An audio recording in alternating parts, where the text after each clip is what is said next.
listening to Cinemajaw, the greatest movies podcast ever, recorded on location from Cinemajaw Studios in Chicago. My name is Matt Kay, and with me is... Rye, the movie guy. Phil has the week off this week, Matt, but that doesn't stop us from having a... Review-O-Rama. That's right, Jawheads. It's a very busy time of the year, and we got to get these movies in. We got to talk about them. It's our job. It is. So we got 4 reviews for you, Jawheads. The 4 movies are Poor Things, Wonka, Eileen, and The Boy and the Heron. Or as Ryan would say, Heron. Heron. That's how I was saying it. Okay. The Boy and the Heron. I think you said Heron, but we'll let it go. If that wasn't enough for you, Jawheads, we're also going to cover our top 3 favorite Emma Stone performances. Yeah, quickly. Because we got 4 reviews. We got 4 reviews, so we will go over that quickly. Plus, no guest this week. Stump the Kubinski. In honor of the Willy Wonka review, we are going to play trivia, the men who have played Wonka. Okay, short list. I like it. Very short list, yeah. But we can have fun with that. Yeah, we can. I can name all 3 of them. It's still Emma Stone month. We're going to start right there, Matt. With Phil off, you have the honors of reading an Emma Stone fact. All right. Well, hey, speaking of Emma facts, she isn't really an Emma at all. What? Yeah, true story, Ryan. Her real name is Emily Jean Stone. She had to change her name to Emma because there was already an Emily Stone in the Screen Actors Guild. She tossed up between being called Riley or Emily J. Stone before settling on Emma, as it was closest to her real name. And I say Emma, Emily, a rose by any other name. Oh, my goodness. Emily and Emma, they're basically the same name. A lot of people who I believe are Emily do go by Emma, right? I don't know. M for sure. I had a friend named Emily who I called M all the time. I mean, if someone told me their name was Emma, I would actually assume her real name was Emily. Emily. What if your name was Emma-Lee, L-E-E? I don't know, but maybe I have this wrong. You probably do. The other interesting fact, though, maybe we were going to get to this later in the month, is that Emma Stone, very known well as a redhead, is actually a blonde. And she dyed her hair red for Superbad and then just became so known for having red hair that it became sort of her staple. So now we're talking about a person who had blonde hair and is named Emily, and we think she has red hair and is named Emma. Who is she? You know? She's a goddamn chameleon, Ryan. Unbelievable. We're learning a lot about Emma Stone. I wonder if she even knows who the hell she is. Hilarious. Well, she's not in the first movie we're reviewing this week, which is Eileen, based on a book that I read. And I told you about this movie. We got the screener, and I thought, boy, I don't know what Matt's going to make of this. Let's hear it, Matt. All right. Eileen, the odd psychological thriller from Neon, starring Thomasin McKenzie and Anne Hathaway, sort of defies description, Ryan. I'll set it up like this. I had no idea what to expect. Eileen!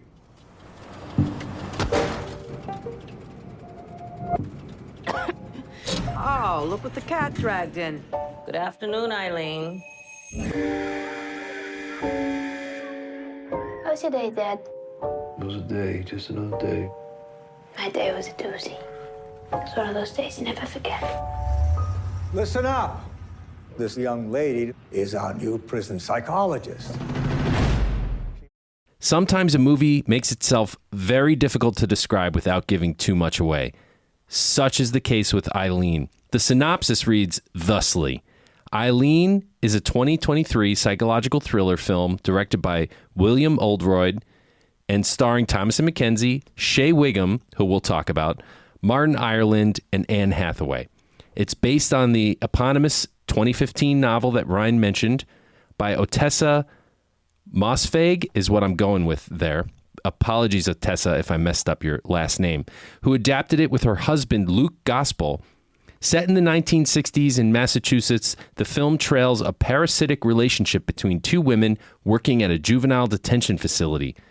Now just trust me, that synopsis is meaningless by the time the end credits roll on Eileen. What I can tell you is that Anne Hathaway and Thomasin McKenzie, and especially Shea Wiggum, given his smaller role, are fantastic in this. The acting is well worth the ride, and the characters are rich and nuanced like a great piece of chocolate. Savor them. Another bonus is the film's look. Set in the 60s, the director chose to give the movie a very grainy film quality look to it. And I have to admit, I checked my settings a couple times, but once I realized that its intentionality, I relaxed and let the look of the film set the tone of a life in a New England small town in the 60s. If I had to compare the look to another movie, oddly, I would say it looks like A Christmas Story. Purely aesthetically, mind you. Purely aesthetically. I do have a few nitpicks, though, Ryan. The makeup. This is a strange one for me, but I said it. The makeup in this movie is terrible. And I get the fact that Eileen is supposed to be bad at makeup. And I'm not talking about that. I'm talking about the special effects makeup and the makeup in general. It was bad enough that it took me out of the story. And I was like, that looks fake. It's largely forgivable in the context of the movie as a whole piece. But there, I said it. What people are sure to discuss most when it comes to this movie is its unpredictable nature and especially the ending. Without getting into spoilers, it's impossible to describe. What I can say is that Eileen will sucker punch you several times throughout, which in no way will prepare you for where it ultimately goes. There are cases to be made about Eileen and her status physically and mentally, but again, I simply can't get into it. If you're planning to watch this slower, calmer, somewhat disturbing character study of a thriller, then do yourself a favor and avoid all other reviews. Just the smallest of clues will spoil it. Go in blind. I promise you won't see it coming. Yeah, I'm glad it sounds like you really like this one, Matt, because, just a little while back when we were reviewing Killers of the Flower Moon, I was saying I don't have the best of luck when I read the book and then see the movie. Yeah. Not the case here, because I read Eileen and I really thought this was a very fine adaptation of the book. However, obviously, I knew the spoiler. I knew where the story was going, but I had that joy of reading the book and being sort of stunned where this... Did it stun you in the book? Oh, yeah. I mean, as it was going, I was like, whoa, this is going here? It's one of those books that just got better near the end of the book. Like, it was a good book, and then it became like a really good book at the end. You know what I mean? I did see, and I'm definitely dancing on the spoilers, I did see some detractors, because I like to read reviews, and this might not be for some people. It just may not be. Where it does go is a place that some people just may not have a taste for. I mean, all people don't have a taste for, but right. may actually trigger some people. So two things that I think really help it is, one, when you're reading the book, you always have envision, particular people that would play the character. The casting of Thomasin McKenzie as Eileen, I think, is perfect, because she's supposed to be sort of like soft-spoken, shy, the kind of girl that no one really knows intimately, right? Yeah. Great casting. We met Thomasin McKenzie. Right. I was going to say, she's so slight and soft-spoken. Yeah, she was a featured guest here on Cinemajaw. I just looked it up. Episode 444. Thomasin joined us, on Cinemajaw, and she was the main guest that show. So that we're always sort of cheering for her ever since. Absolutely, yeah. Whenever you can say, hey, she was a guest on Cinemajaw, We haven't met too many of Anne Hathaway's co-stars, but we have met one. So Thomasin was well cast here. And the book, another interesting thing is the book obviously is all inside of like Eileen's head. What's going on? She's very it's shy. From her perspective. She's very, when it comes to like sexual encounters, she's a novice. She doesn't know what's going on. She has, these kind of like fantasies, and you don't know where that's going to take her. And that's very hard to portray when it's in the character's head on screen. And I thought they did a pretty good job. And secondly, you have the second female character that comes in about midway through, maybe a quarter through the story, which is played by Anne Hathaway, that needs to be kind of like, a knockout, confident character. And I thought, God, they casted this so well, because that's Anne Hathaway. When she pulls up in that car and Eileen sees her for the first time, she's sort of infatuated with this person. Like, everybody would be, this is sort of a crummy town and a dumpy job, and all of a sudden, the sexy... She looks like a movie star. Yeah, the sexy woman comes in that has confidence and is intelligent, and it's like, wow, who is this person? So I thought the casting there was fantastic. And Shea Whigham, like you said, always great. Shea Whigham was great, man. Absolutely great. It was such a nuanced performance. But I want to go back to Thomasin for one quick second here, because they made a choice by not having her do an accent. She doesn't do an American accent. We know she can. She did Leave No Trace. I had no idea she was from New Zealand until I saw the press tour for that. Right. Why didn't she do an American accent? Well, I don't know what was going on with her accent. I wouldn't say she left her voice completely with the New Zealand accent either. Yes, she did. Yeah? Yeah. I think she was trying for East Coast. And she was in that movie, what was it, Lost Girls, that we reviewed during the pandemic. It was a straight-to-streamer, during the pandemic era. And we, in that movie, she had a very small role. And we commented about how she couldn't get the... Was that the one with Anya Taylor-Joy, where they go through the mirror? No, she was in that one also, but that was Last Night in Soho. Yeah. Yeah. Lost Girls, it wasn't nearly as memorable of a film, but she was doing like a Boston accent in there. And we commented when we reviewed it that she just couldn't nail the accent, and it was kind of odd. I thought sort of the same thing was happening here. I think she was going for some type of accent, but more than anything, her New Zealand accent came through again, which that would actually be a knock against it, because that took me out of it a little bit. No reason someone would have a New Zealand accent in this Boston? setting. In this setting. There's just no way. Yeah. They were in, Massachusetts, so you would have a similar, park the car kind of thing going on. Right. Yeah, the accent took me out of it. So that a little bit. And what's also, I actually thought this was a strange book to adapt into a movie, partly because the story is pretty confined and sort of concise and short. And then it was like, are they going to really make a movie out of this? But for you who didn't read the book, did you feel like there was enough material there Yeah. for the movie? So that's interesting. Like, We don't have to have Killers of the Flower Moon every time. right. You know? It could just be a short, boom, this Yeah. is the movie. I think the runtime on this thing's like 93 minutes. Yeah, it's an hour and a half. It's a solid hour and a half, and it didn't feel too long. It didn't overstay its welcome, even though I would say it's a bit of a slower pace. It just, it slowly builds, but I never got impatient with it, because it took just enough time to get to where it's going. And when it takes a turn, it takes a freaking turn. Right. So that was totally okay with me. I was literally shocked by this movie. I was like, wait, what did she just say? Like, hang on a second. I got to rewind this. Weird. Very. Yeah. It goes some dark places. Yeah. Yeah. I could see a lot of people that are uncomfortable with hearing some things or knowing that people do some dark and demented things aren't going to like that. So do know that it goes to some dark spots. Yeah.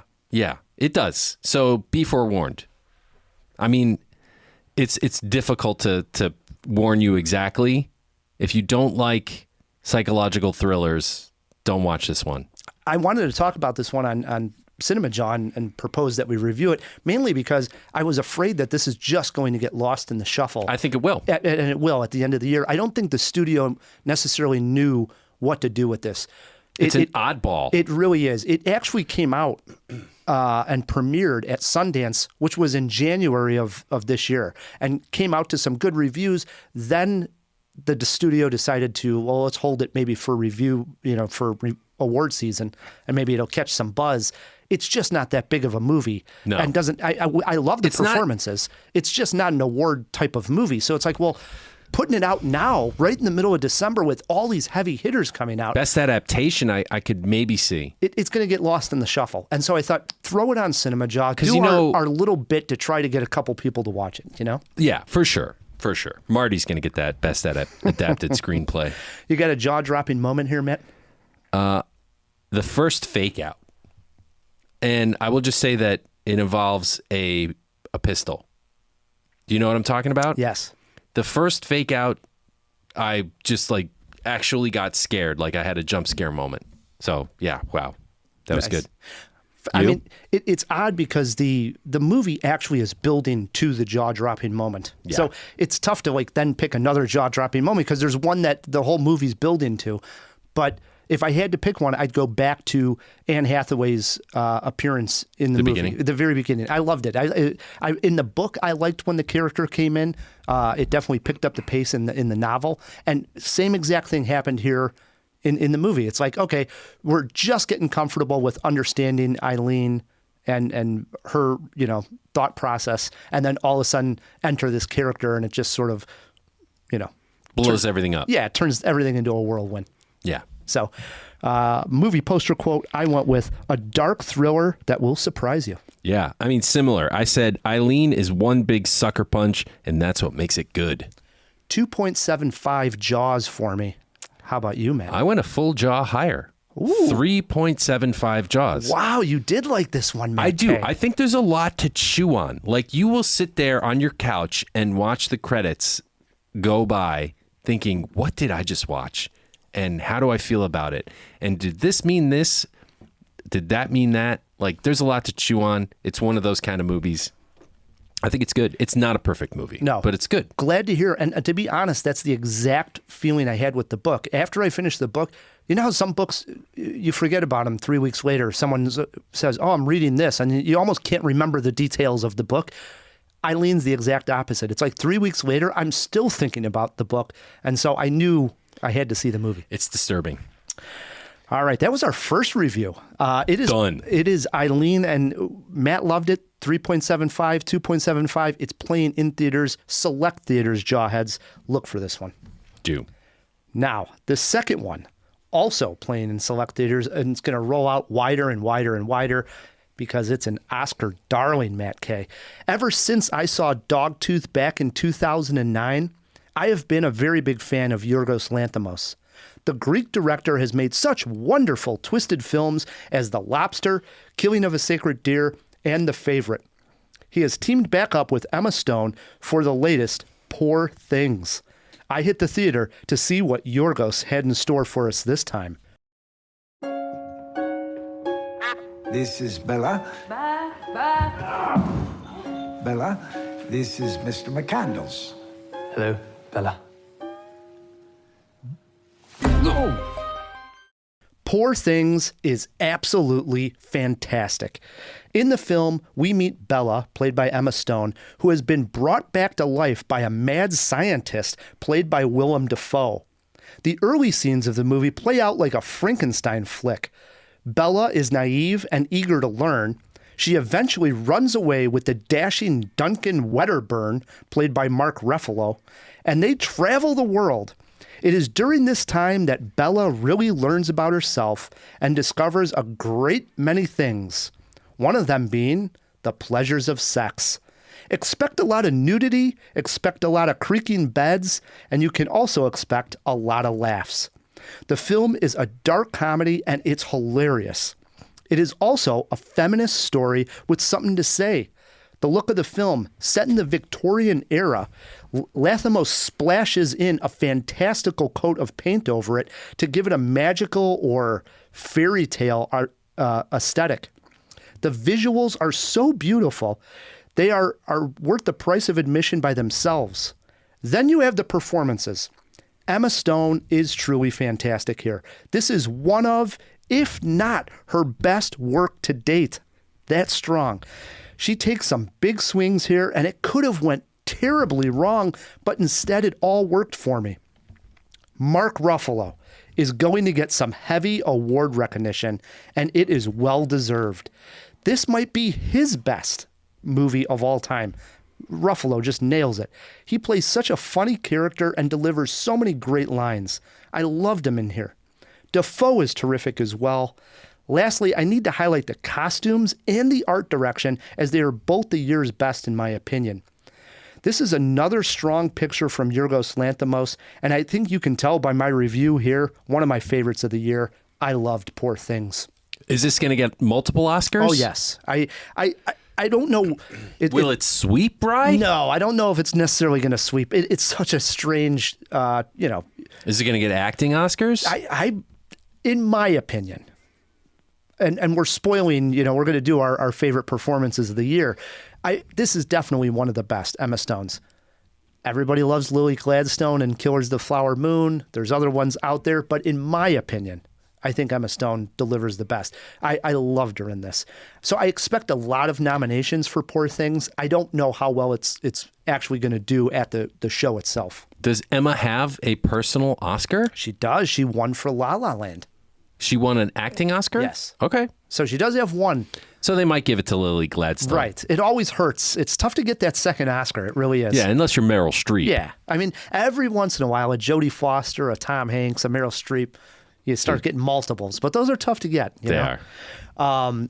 I did want to do some jaw-dropping moments because there's some finer details here that I want to just highlight here.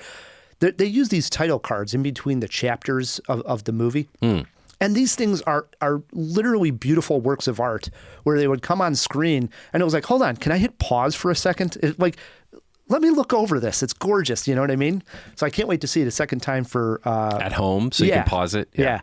I love the makeup work on Willem Dafoe's face. It looks like it's been basically taken apart and then put back together. Right, which we can see in the trailer. Awesome. It looks fantastic.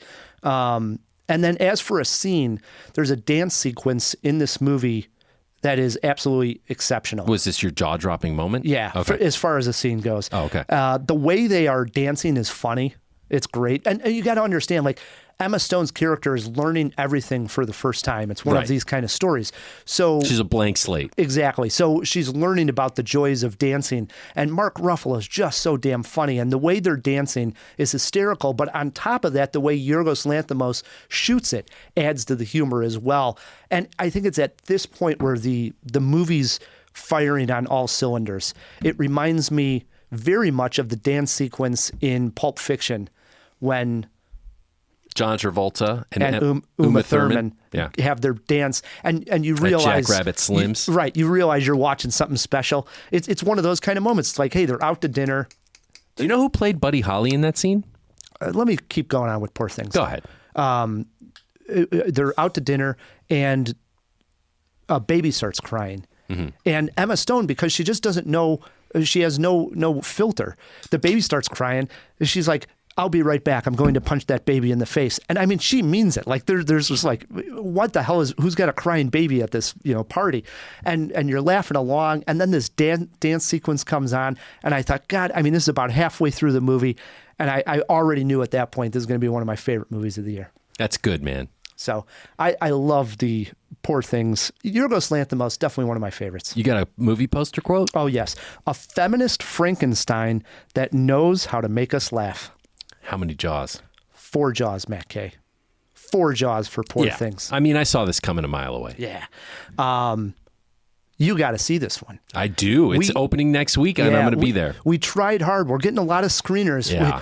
Lots of things going on. Phone calls were made. We thought things were going to happen. Yeah, I was supposed to go today, but it turns out it doesn't open till next week. I know. Here in Chicago, I should say, Jawheads, if you're in New York and LA, it's already out. It'll open up, I think, on the 15th in more cities, then Christmas, so on and so forth. Yeah, they like to roll it out slow. Weird how that works, because Chicago's where the most film critics live. Why wouldn't they open it here? Come on. Come on.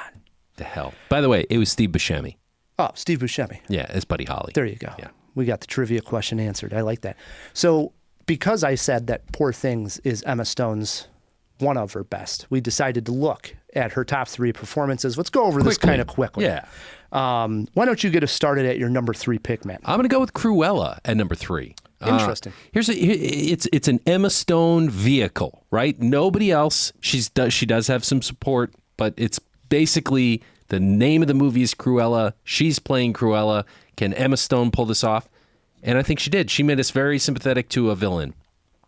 And it was a great origin story. It was almost like Disney's Joker. Well said. Yeah.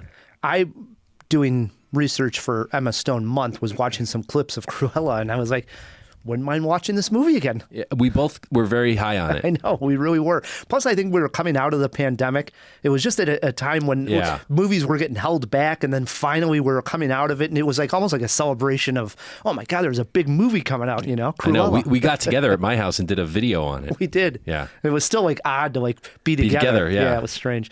My number 3 pick, I went with Easy A. Came out in 2010, and this is quite notable because this performance was her first starring role and proved she could not only carry a movie, but also be a bankable star.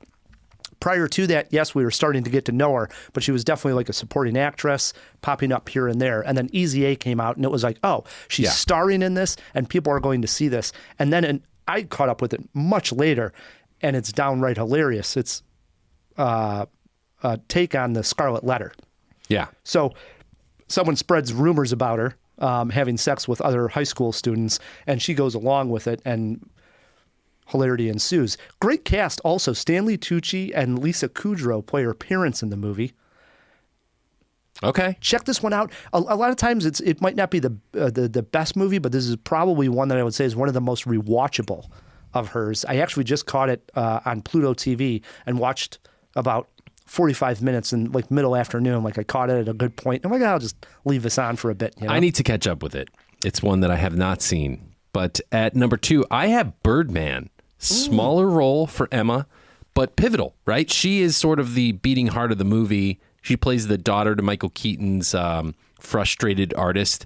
And she's sort of the only voice of reason because everyone else in this movie is insane in some way or another, and she seems to be the only rational person in the whole movie. She's the one that witnesses the ending, so to speak, and Emma's great. You need Emma for that movie to work. Agreed. Even though she may not be the biggest part of like the most bombastic, you need Emma for that movie to work.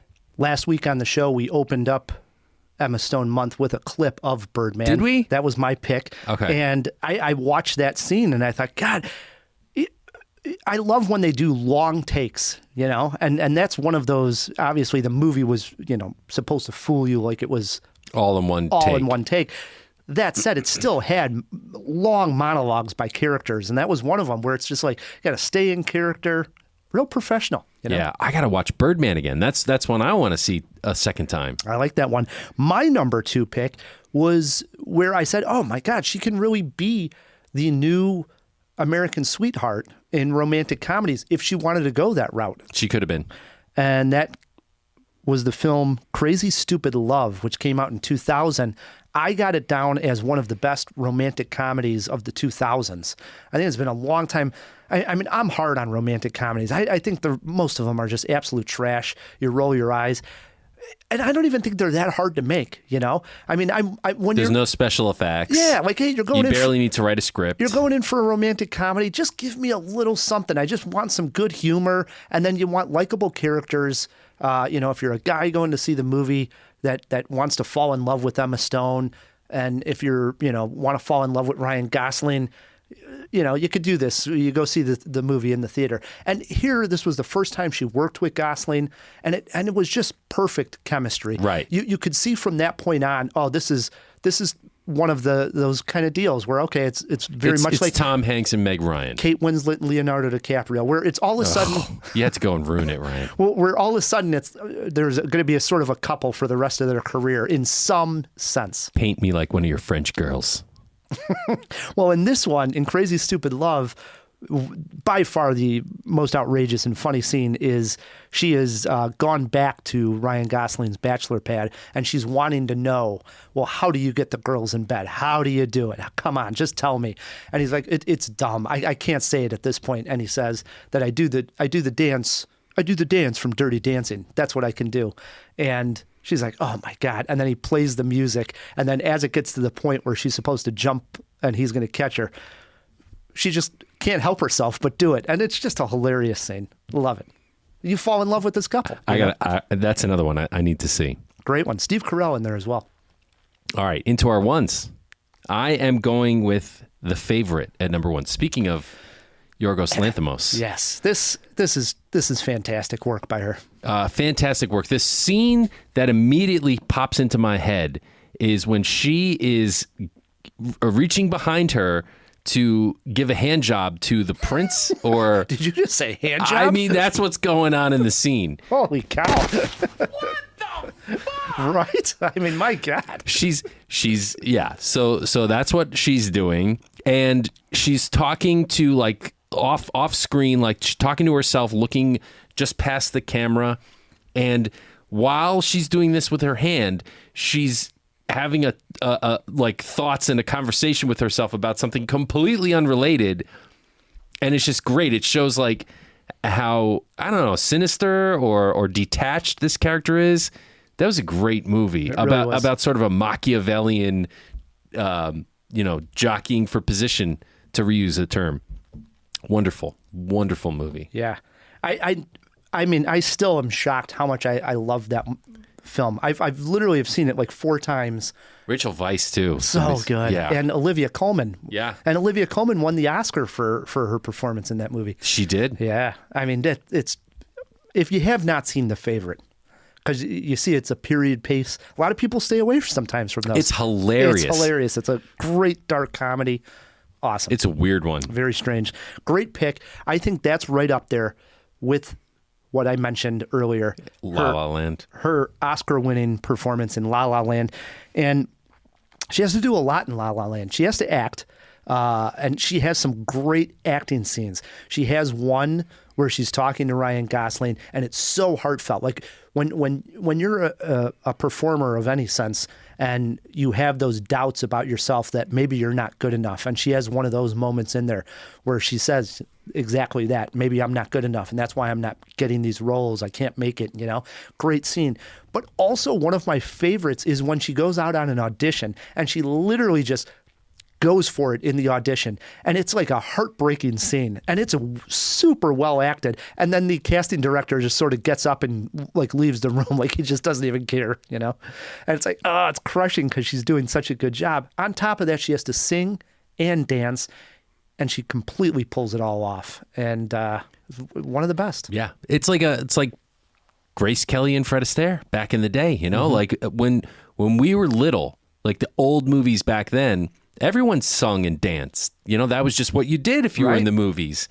That was largely forgotten through the 80s and 90s, and now I feel like it's at least back in a small way. Mm-hmm. And we have Emma Stone, at least in some part, to thank for that. Absolutely. That was our pick for our favorite Emma Stone performances.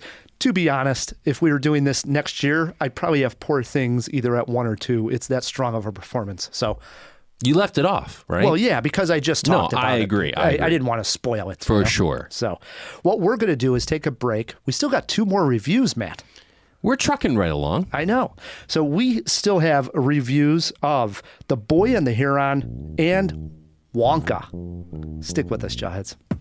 Let's all go to the lobby. Speaking of Emma Stone, did you guys know she was in a movie called Easy A? Well, she was. Here's a clip from that movie in which she gets paid to help out a friend. Shit. I want a $100 gift card deposited into my locker by noon tomorrow. Preferably to the Gap, but I will also take Amazon.com or OfficeMax. Actually, make it OfficeMax. I have my eye on a label maker. We did not have sex, okay? I let you fondle my chest, and it was a glorious moment for you, unmatched by anything you've heretofore experienced, including cake. Got it? Wait a minute. $100 for second base? Shut it! Doesn't that seem a little steep? Can we throw in like some butt action or some pants rubbing? What are you, 9? Whatever. Are you in? Whatever. Deal then. Thanks, Olive. Yeah, the sad thing is, Evan, if you'd been a gentleman, maybe asked me on a date, I might have said yes. Really? Do you want to go out with me? Not now, I don't shit dick. Sparkling drinks, chocolate dandy, dandy, dandy, dandy.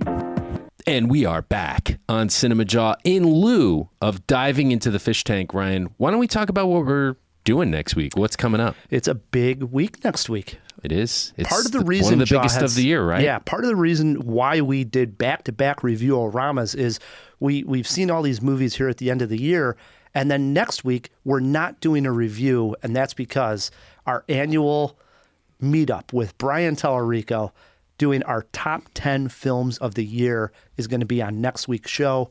Yeah. I mean, if you're new to the show, he is the president of the Chicago Film Critics Association and RogerEbert.com, the managing editor, I believe is his title. Yep. Yeah. He's a bigwig. He is. He's a bigwig in the critic circles. Certainly. For sure. I joked. And a buddy of ours. Oh, and a friend of ours. Yes, we should say. I mean, we're boosting him up, He's just an which we average love guy. to do. But we love the guy. Yeah. And I thought it was great. We got to meet his kids, the Kubinskis, and the Tellericos got to meet each other at the Wish screening. That was pretty funny. That was cool. But I joke with Brian because I see him at Toronto many times. And there was one of the times I came into the theater before, the screening, but you're sitting there waiting. And I joked, like, is that the world famous Brian Tellerico? And he looked around like somebody was knowing him, and then it was just me, But he is known in the critic circle. At least he wasn't getting called Vince Gilligan. Right. He's Doesn't look like him. Spitting image. But next week, Brian will be on the show. Then after that, Jawheads, it is going to be a series of best of. We always do our best scenes of the year. Then we're going to do our best male performances of the year, followed by our best female performances of the year. Those shows will have some reviews as well. But in the next 4 or so episodes of Cinemajaw, it's a lot of celebration of 2023 in film. We're wrapping the year. Sound good? Sounds good to me, man. We're in December. This I agree. Is it. It's crazy, right? Pretty soon we're going to be talking about the Oscars. It goes by so fast, Matt. It does. When you're having year. fun, it goes by fast. Indeed. So how about we get into yet another review? I understand that you saw Wonka. I did, Matt. And for most of us, and for most of our lives, there was only one Willy Wonka. Perhaps still is. Gene Wilder. He played the character in the 1971 classic Willy Wonka and the Chocolate Factory, a film near and dear to the hearts of many. Then in 2005, Johnny Depp took on the role in a film directed by Tim Burton. In some ways, the choice made sense, but then after seeing it and seeing the result, it had us scratching our heads. And now in 2023, the new up-and-coming it guy of Hollywood, Timothée Chalamet, has taken on the role in a film simply called Wonka. I am here to tell you, this time they got it right. Ladies and gentlemen, greetings to you all. My name is Willy Wonka. You see, I'm something of a magician. Prepare to be amazed. Tape out. Inventor. May I present Willy Wonka's wild and wonderful wishy-washy Wonka Walker? Please don't make me say that again. And chocolate maker. The best chocolate in the world. Ooh. Wonka can be viewed as a prequel of sorts. The story tells of how Willy Wonka came to be the world's greatest chocolate maker. To do this, he not only needs a place to make the chocolates, but he also needs a place to sell them. This is where he runs into problems, as there are already 3 chocolate makers who have bonded together, working with local law enforcement to make sure that no newcomer will be able to take on their candy monopoly. However, Willy Wonka has a little magic and an Oompa Loompa on his side. Director Paul King mixes the right ingredients, and the net result is a warm, fun, magical trip to the cinema. This is a movie families will love. The musical numbers are big in scale with funny lyrics. The characters are likable, and the setting is just the right kind of fantastical. A great supporting cast with the likes of Hugh Grant, Keegan-Michael Key, Rowan Atkinson, Olivia Colman, and Sally Hawkins. At the center of it all is Timothée Chalamet, who is absolutely wonderful as Wonka. For the younger generation who aren't as familiar with Gene Wilder, they will adore this new Wonka. There were a couple of magical moments that had me thinking, this is why I love the movies. Glad to say, if you are a Wonka fan, you have something to look forward to this holiday season. Loved it. Chalamet was good. He really was. Yeah. He really was. I mean, I think what is so crucial here is a top hat and a purple coat. Absolutely. Of course that. You need the top hat and the purple coat. But what's so crucial is that you're not doing a Gene Wilder impersonation. You're not trying to do the exact Wonka. Depp did that, but he took it too far in a different direction. Right. It was weird. Yes. You want Wonka to be warm, funny, weird. Kind of detached, right? Kind of detached. Here he probably isn't as detached. Right, because this is the origin. Right, this is the origin, and so it makes sense in the story that he isn't as detached, and here he clearly isn't. So he's, got some kids that he's helping out, and he's got a helper, Noodle, in the film. And so he's not as detached. But as far as the singing, the dancing, and the charisma that Timothée Chalamet has, it all works. So I think for, older people, I got a friend. Actually, I brought my buddy Ken, and he's a harsh critic a lot of times. And he'll say, I don't even know why. And let me do Ken's voice. I don't even know why people like this Timothée Chalamet. He's not even a star. After I left the movie, he's a star. After I left the movie, I said, Ken, that's why he's a star. Do you realize it now? And I think he got the point after watching it. Yes, he has a charisma. He has something that is... Of course he does. Of course. I mean, he's clearly... on all the bus stops around here, his face. He's clearly the next sort of up-and-coming guy. You know what I mean? I don't even think it's up-and-coming at this point. He's here. I agree. I even said that when he starred in Dune. I said that was like his I've arrived kind of moment. He's ushering in a $200 million picture. He's there. Bankable. Yes, exactly. Let's talk about Oompa Loompas. So Oompa Loompa, and I'm glad you brought it up. So there's only one in the movie, and it is Hugh Grant. Hugh Grant is the Oompa Loompa? Yes. And they did such a wonderful job. And that is not a spoiler. He's in the trailer. Okay. I didn't know it. So Hugh Grant, that he's coming up, and it takes a little while to get to the Oompa Loompa, but he's referred to as the little orange man for a long time. And Timothée Chalamet, Wonka, is telling people, oh, this little orange man stole my money. He comes out at night and he's blah, blah, blah. And we know that he's talking about the Oompa Loompa, and we're waiting for it.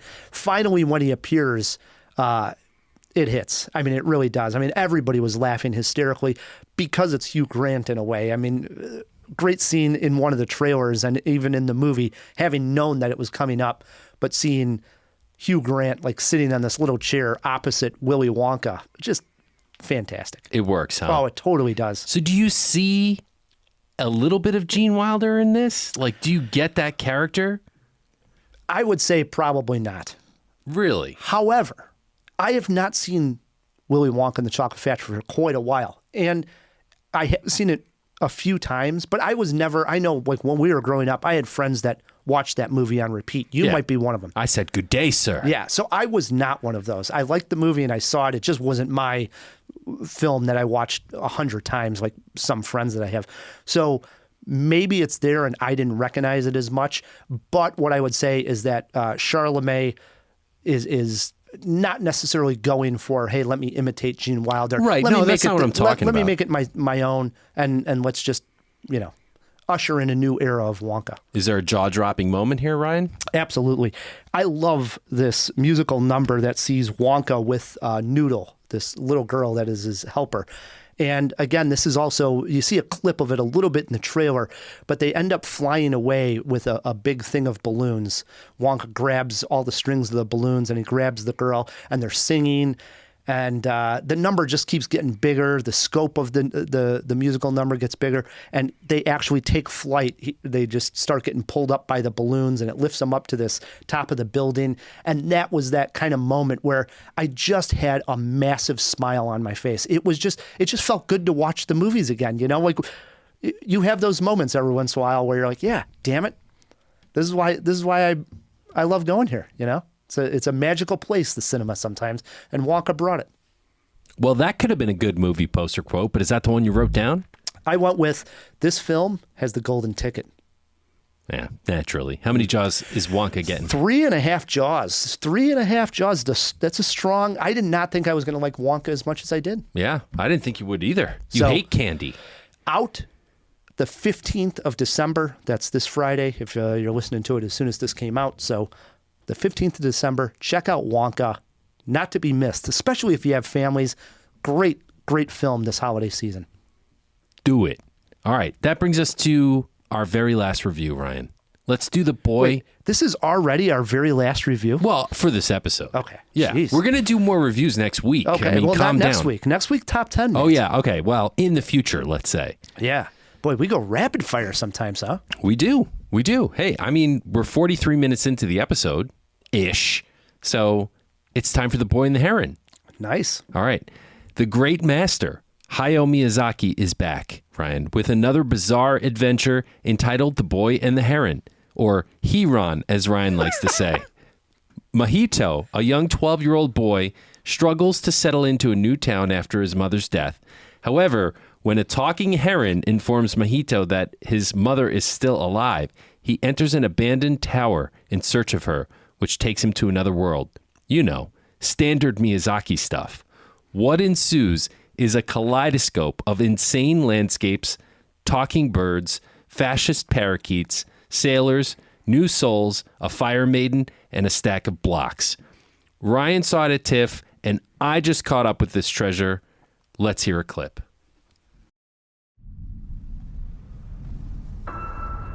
Mahito. So, you made it. Mother! Have a seat. It's this way, Mahito.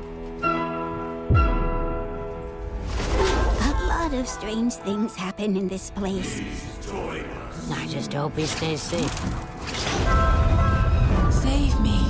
Save me, Mahito! What exactly are you? Your mother. She's awaiting your rescue.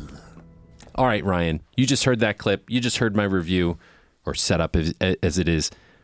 What did you think? Let's get your overall thoughts. And I know it's been a minute since you saw this. Unfortunately, Jawheads, I couldn't catch up with it a second time. I saw this back in September, probably 50, 55 movies in between now and then. So it's a little rusty in my memory. But I looked at my notes from when I saw the movie. Oh, like a real professional. Absolutely, Matt. And, okay, number one, I remember commenting and writing it down. This really felt like Miyazaki's last film. Yeah, I remember that too. And you get the vibe from this. He clearly is the older character in the great uncle, the grand uncle, the land, or however you want to look into it that they go into, and he has these words of wisdom. And when you listen to some of the rhetoric that he's talking about, it's clearly, I think, Miyazaki talking to us about leaving the world and leaving it in a better place, and people are going to either improve the world or ruin the world one way or the other. There was definitely a vibe that I've never necessarily felt before, that a filmmaker clearly was giving us a send-off the way Miyazaki was here. It's a film that deals with death, and I think deals with it in a very adult manner. His movies are made for both adults and kids. Some of them skew, I think, a little bit younger, like My Neighbor Totoro. Ponyo. And then there's movies that I think both like equally, such as Spirited Away. That one may skew a little adult. A little adult, I agree. I think this really skews adult. Definitely. I agree. I can't imagine tons of kids going to this movie and really liking it. I'm off because I don't have kids sometimes. No, you're so not maybe off. I'm off on that. But you're not. I think this is an not animated film that's made for adults, and I like movies that deal with death in the way that this does. It makes you think, but it also comforts you.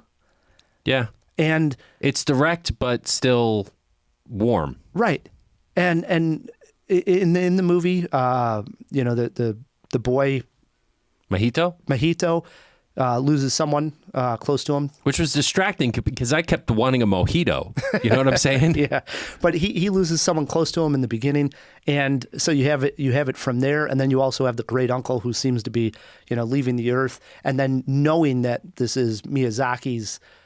See, that's an inference that you drew, though. I don't know if that's like right up on Front Street. I thought it was, to be honest. I know you thought it was. Yeah. I was when I was watching it, kind of like, well, was he talking about the heron? Is he talking about? Oh, it's the great uncle. I think Ryan's drawn too many connections there. Not saying you're wrong. I just didn't necessarily walk away with that strong impression that it's an avatar from Miyazaki himself. Necessarily. Maybe. But I think that's almost a little arrogant, wouldn't you say? I don't think so. No? No. I mean the guy's given us so much great work. He has. He really has. I mean, when I looked at the movies that he made, I mean, he's an absolute master of cinema here. I mean, this is Spirited Away, Howl's Moving Castle. I mean, the animation in these movies is literally incredible. And this is hand drawn. Right. absolutely gorgeous. They do enhance with some computer. I'm sure they do. They absolutely have to, because my jaw-dropping moment I'm going to bring up in a second, because okay. I got a couple of other points. It has to be enhanced by computer because it was absolutely gorgeous. But I saw this on the big screen, and I mean, like, literally was like blown away. The worst We thing, could be wrong about that. Let's just state it clearly. Right, We yeah. don't know. I'm not 100% sure. This is something that we normally throw in the fish tank. But I was going to say, I saw this on the big screen at Toronto. The worst part of it was I caught it at like 8 o'clock in the morning, and I really wanted to be like under the influence, and watching this thing. So I'm looking forward to watching it a second time where I can just sort of like, like, whoa, what the hell's going on in this movie? Because the animation is, I've said this before, it's like you're able to see how someone dreams. Yes. Is the best way I can describe it. I'm so glad you said that. This has got to be how Miyazaki dreams, and then he has these fantastic images, and he's able to put the pencil to the paper and conjure that in some way, and it's just something I've never seen before. It's literally a one of a kind. I am not trying to detract from this beautiful piece of artwork, but I do have to nitpick, right, as a critic. And the thing about telling people about your dreams is nobody cares about your dreams. Have you ever tried to describe I had the weirdest dream, and I was flying above the subway, and then I farted Smurfs, and they were falling out of my butt. And Papa Smurf looked up at me and he said, "You should watch the new Miyazaki movie." It's ridiculous. This movie sounds awesome. I mean, make the movie, Matt. Right. The problem with The Boy and the Heron is that it does feel a little disjointed at times, and the story is a bit difficult to follow. And I want to make it clear, I was paying very close attention because I was watching the subtitled version, which I actually think draws you into a movie a little bit better, because you're forced to read every line of dialogue. Does not escape you. You're hearing it, you're seeing it, you're reading it, you're immersed in the story. And I have to say, there were several, and as beautiful as it is visually, and the guy's a master, there were several moments where I'm like, this is just weird for the sake of weird.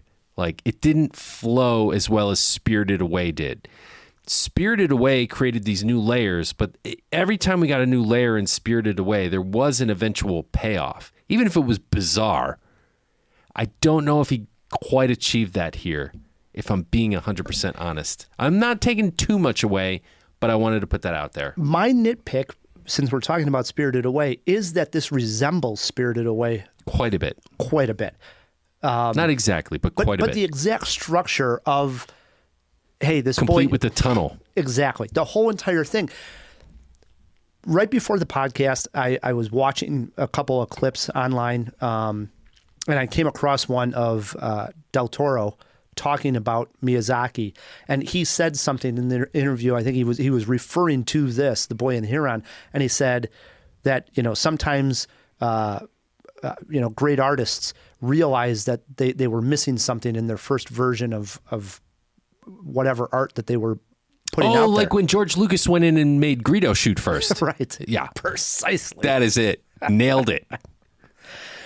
So Del Toro said that in this interview, and he was talking about The Boy and the Heron, and I thought, well, I think what he's referring to is that there is this overlap of at least the structure of the film is very similar to Spirited Away, in the sense that the main character is going into this fantasy land, exactly like you said. They go into the tunnel, they go into this area, and all this strange stuff starts happening. Very similar. So that would be like a nitpick. However, I love Spirited Away, and I love The Boy and the Heron. Same. So I'm not that angry about it. No, I'm not that angry about that either, because I think one thing that makes a great artist great, let's take Banksy, for example. Each Banksy piece is an individual piece, but you can see a theme in Banksy's pieces. He sees something, not always, but often he sees something in the real world, and he draws attention to it in a new way. A fire plug becomes a dog peeing. Like a crack in the sidewalk becomes somebody tripping or something like that. Like, he plays with the visual things we see every day, but we don't see it through his lens, and he tries to show us his lens. Miyazaki's doing the same thing. Yes, both characters travel through a tunnel to a world. Both characters lose things. Both characters have this phantasmagorical adventure.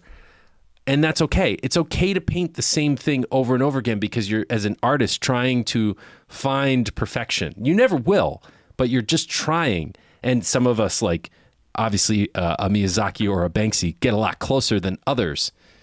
That's not a detraction for me at all. Go ahead and play with the same theme again. You did it amazing the first time, maybe possibly even better the second time, but give me something to chew on and tell the story that kind of flows. I just got a little lost, and maybe that's me. Well, I'm looking forward to seeing it a second time. Matt mentioned I also watched it in Toronto. It was only presented in Japanese with American subtitles. However, now it is in theaters here in the U.S. and it is English dubbed. Oh, yeah. Mention the cast. Yeah. I mean, it has everybody from Christian Bale, Mark Hamill, Willem Dafoe, Florence Pugh, humongous cast. And I read an article, I don't know exactly what publication, but I saw it on my social media feed that says this might be one of the best English dubbings that they've come across. I'm looking forward to actually seeing it in English. Much like you said that you're drawn in when you got to read the subtitles. However, with animation, I feel that because I'm reading the animation, sometimes, reading the subtitles, I'm not catching all of the animation because I'm reading the subtitle. So, I hear that argument. I don't agree with it. So I think seeing it, since I already seen it with subtitles, I'm looking forward to seeing the English dubbing in the theater and under the influence this time and really enjoying myself. Dude, man, when did you become such a pothead? All right, telling you. Let's go with some jaw-dropping moments here, Ryan. So it's been a while since I've seen it, as I mentioned, but the scene that still sticks with me is early on in the film when a character dies by a fire. And the fire, and this is where I was talking about, is this computer enhanced. The imagery of the fire, there's very seldom that, I don't even know ever if I've seen an animated film where the actual animation scared the hell out of me in the sense of it just seemed dangerous for the characters on screen. The embers floating through the sky. It almost felt hot watching it. And we're talking about animated fire. Incredible, literally incredible that they could draw that. I don't know how they pulled that off. It looked stunning on the big screen. I was amazed. That entire sequence got my heart rate up. And man, what a scene. Okay. I agree with you, man. I felt the heat as well. That's a great moment in the movie. Very early on, too. And the running sequence is great. Oh, incredible. Yeah. My jaw-dropping moment was, I'm calling it the join us frogs. When Mahito is down by the river, having followed... This creeped me out, actually. Yeah, creeps me out, too. Having followed the heron, and this is the first time we start to see the heron change, right? And you start to notice new features, let's say, in his beak and whatnot. That's all I'm going to say. Other animals come to the surface of the water and start speaking to Mahito. And then frogs, a swarm of frogs surrounds his body, and they're all saying, join us, join us. And he's almost starting to drown in frogs. Wonderful sequence. Absolutely. So weird. And a little creepy. 100%. Frogs, like a lot of frogs can creep me out. I know that sounds like a plague of frogs. Where there's like a ton of frogs. It's like, oh my God, they're sort of gross, you know? Yeah, like have you ever seen like when all the tadpoles hatch near a pond and they're just hopping all over the place? Sure. Yeah, like that. In Magnolia, it rained frogs. And I remember that scene like freaked me out. Like, oh my God, if there were frogs everywhere, it would be, kind of disgusting. And Miyazaki pulled it off here, and same deal. I was like, wow, very weird, very strange, and I don't like it. Let's talk about movie poster quotes, Ryan. I went very simple. Yeah. Warning, there's a master at work here. You think Miyazaki would like hang that on his door? Like don't come in, warning, master at work? The hell, man. I said another treasure from Miyazaki. Oh, wow. You think he'd hang that on his door? Maybe. Yeah, probably. How many Jaws? I mean, this is a 4-jaw movie. It's a 4-jaw movie. It really is. Yeah, I mean, same. Yeah, I do think when you watch a Miyazaki, I mean, it's almost a treat, right? At this point, it's like, wow, what? I mean, all the work that goes into it, from the animation, as strange as it is, like I said, deals with death. I'm looking forward to seeing it a second time. This is definitely a highlight of 2023. It's like a haiku. It doesn't have to complete the sentence for it to still be beautiful, you know? So as much as I was down on it for being a little disjointed, it's still freaking triumph, man. 4 Jaws. Absolutely. The great thing is, Jawheads, The Boy and the Heron, is playing in theaters right now. As I said, you will see the English dubbing version if you go out into the theater. Support this one. I'm telling you, if you haven't seen one of Miyazaki's films and you get the chance to see it in the theater, do it. I mean, hands down. I mean, it's a must. I'm looking forward to going back and seeing this one. So. Yeah, I'm going to try to drag Heather to this one. It was really good. Good stuff. All right, that ends That's it, our right? Review-O-Rama. All we got left now is to play a little trivia, Matt K. Is there another beer in that case? Hold on. Is there another beer? Oh, look at this, Matt. Popeye needs his spinach. Why don't you crack that one? All right. So in honor of Willy Wonka, in this case, just Wonka, we're playing the men who've played Wonka. He still has his Willy, right? I'm just going to say it. There's 3 men who have played Wonka. No shit. Name them, Matt. Well, Gene Wilder, I'll name them in order. Johnny Depp and Timothy Chalamet. There you go. So that's the 3 that you got to worry about. Here we go. Question number 1. And remember, you need 3 or more not to be stumped. Got it. Right? Mm-hmm. Question 1 over to you. Which Wonka actor also starred in a movie called Bones and All? Which Wonka actor also starred in the movie? It's not Gene Wilder. Bones and All. It's not Gene Wilder. So now I'm between Depp and Chalamet. So I think Bones and All is actually kind of a recent movie, but it does sound like something Depp would be in. But I'm going to say Chalamet. It was last year.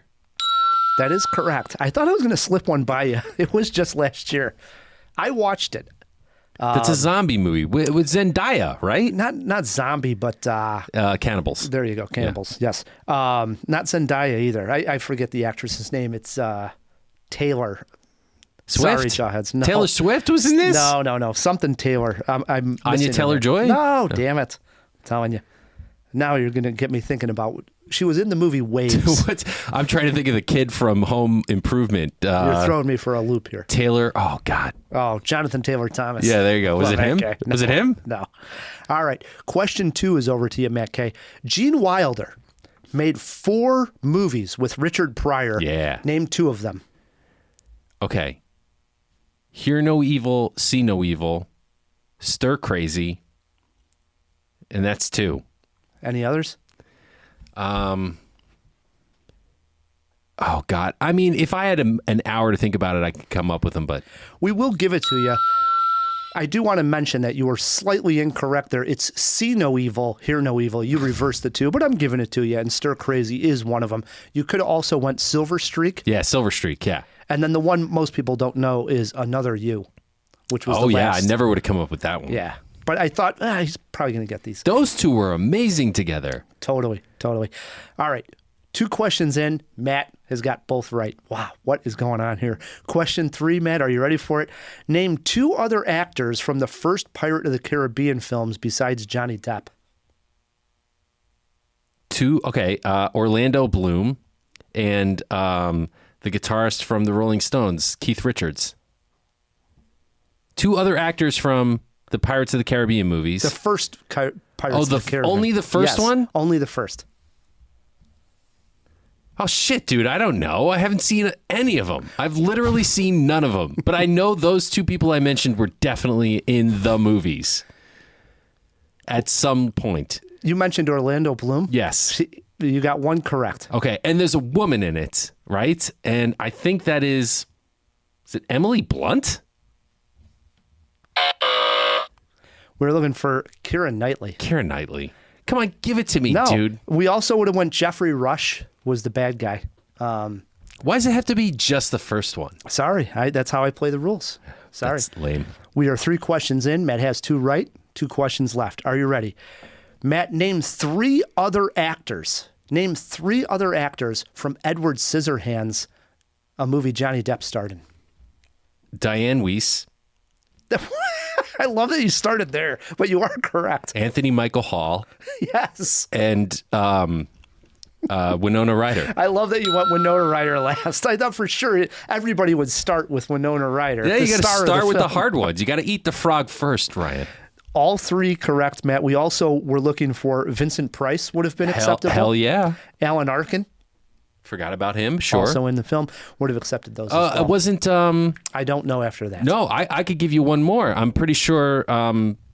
actually, now I'm not 100% sure, but wasn't Peg Bundy herself... Man, I am blanking on her name. Oh. Katie Seagal? Yeah. She's not in it. Oh, Spitting Image, though. I don't know who you're thinking of, but I know Katie Seagal's the one that comes not on in it. to him, yeah, Definitely not you're in right. it. It's not her, but Spitting Image. There you go. All right. The great news for you, Matt, is you're not stumped this week. You have 3 out of 4 correct. Is there another question? And there's the last question. Oh, wow. Here you go. In 2018, Timothée Chalamet starred in Beautiful Boy.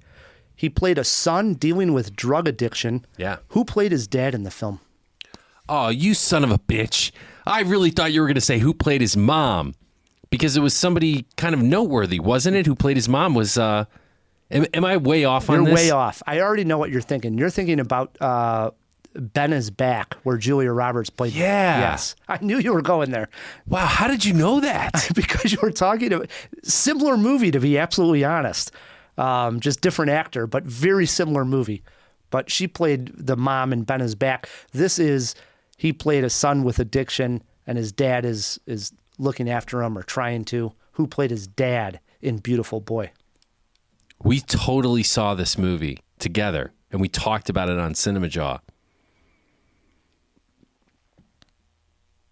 Who played... Oh, damn. I mean, who looks like Timothée Chalamet? Think about that, man. No, that is not a good clue. Who would you pick as Timothée Chalamet's dad? Mark Ruffalo. That's not a bad guess, to be honest, but that wasn't my answer. Oh, what are you talking about? You said who would you pick to play his dad? All right, I'll give it to you. You got one more guess. I thought that was your guess. That's not my guess. But that's a great guess, to be honest. That's my casting choice. Yes, it's not my guess. That's a good one, though. Yes, it is a great who one. I would pick also. Hey, Timothée Chalamet, with your face on Chanel ads on the bus stops everywhere. In 20 years, you're going to look like Mark Ruffalo. So get ready, motherfucker. All right. Who is the dad in Beautiful Boy? It was somebody big, yeah? Somebody big. Yeah. It wasn't Tom Hanks. Let's rule him out. And it wasn't like Sam Rockwell. It was an older actor. Am I on the right track? Right track. 10 seconds. Guy, give me a hint. Give me a little hint. I already won, so Okay. just give me a hint. He's a big actor. Come on, give me a little hint. Give me his initials. Usually does comedy films, then started getting into serious work. Snoop Dogg. Not bad. We're looking for Steve Carell. Yeah. Steve Carell. Yeah, I would have got it. If you said SC, I would have gotten it. Well, you're not stumped this week. No. You got 3 correct, so Yeah. you did well. I know. Brings us to the end of a very fun Jaw, huh, Matt? Yeah. I mean, just us in Cinemajaw Studios. How right. strange. No Phil, no guest, just us. Just hanging out and having a good time. Like the old days. Jawheads, we want to thank you first and foremost, especially our Patreons. As Matt mentioned last week, and you probably heard, we had launched, what would you call it, a sister podcast? companion. A companion podcast. It's called The Movie Roundup. Are we going to do one soon? Not recording this week, but next week we're going to record one. With Tallarico? But before he gets on. I mean, not with him in the room. Oh, you better or get here whatnot. early, man. We'll get here. We'll figure all the details out. But we're doing that because we need a space to review and at least give you guys a little heads up on some films. And so it's a great way. For right now, we're just releasing it to our Patreons. If you want to hear the Movie Roundup podcast, become a Patreon. Go over to patreon.com/cinemajaw. It would mean the world to us. To our Patreons, thank you so much for supporting the show. Also want to thank Phil, not here, but will be editing this podcast. Yeah, and that's a huge thanks. 100%. And last but not least, if you can't join us on Patreon, we understand, but we'd love you to support the show by leaving us a review or at least a star rating. Yeah, if you're looking for a way to support us that doesn't cost you anything, click a button. Just click a button. It's free, and it does help us, so we thank you in advance. Absolutely. Cinemajaw is on all the social medias, so just follow @Cinemajaw on Instagram, Twitter, so on and so forth. If you're on Letterboxd, I am on there all the time. I put all my movies on there in small reviews. I'm @Rye the Movie Guy on Letterboxd. That's another place you can follow the show. Yeah, and hey, our website, cinemajaw.com. Go there. Check it out. It's Use cool. the search. Go in there and type in Thomason McKenzie, and 444 episode is going to pop up, and you'll hear the episode with me, Matt, and Thomason. That would be a good one to That was that was a fun episode. That was weird and fun. I know. We got to go back and listen to that. It was a good time. Until next week, I'm Ryan, the movie guy. I'm Matt Kay, and keep on jawing about the movies.